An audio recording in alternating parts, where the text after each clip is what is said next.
Hello friends, আসসালামু আলাইকুম। আজকে আমি আপনাদের সাথে শেয়ার করব ঝাল ঝাল পুঁটি মাছ ভুনা।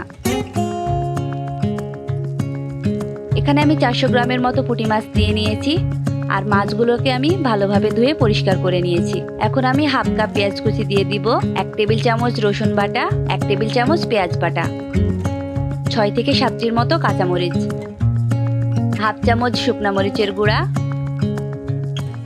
হাফ চামচ ধনিয়ার গুঁড়া, হাফ চামচ জিরার গুঁড়া, সামান্য হলুদের গুঁড়া আর দিয়ে দিচ্ছি স্বাদ মতো লবণ।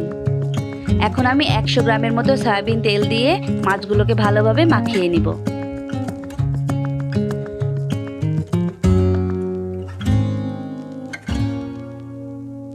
মাছগুলো আমার ভালোভাবে মাখানো হয়ে গেলে আমি সামান্য কিছু পানি দিয়ে দিব।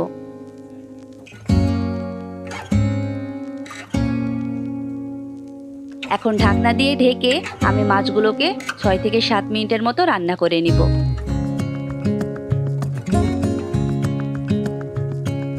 এই সেম রেসিপি ফলো করে আপনারা বাসাতে ট্রাই করতে পারেন। মাঝে মাঝে ঢাকনা খুলে নেড়ে দিতে হবে।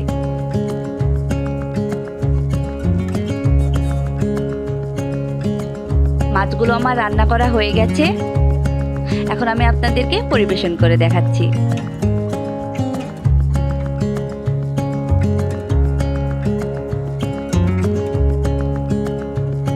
আমার ভিডিওটি যদি আপনাদের কাছে ভালো লেগে থাকে তাহলে অবশ্যই একটা লাইক দিবেন, আর যারা এখনো আমার চ্যানেলটিকে সাবস্ক্রাইব করেননি অবশ্যই আমার চ্যানেলটিকে সাবস্ক্রাইব করে আমার চ্যানেলের সাথেই থাকবেন।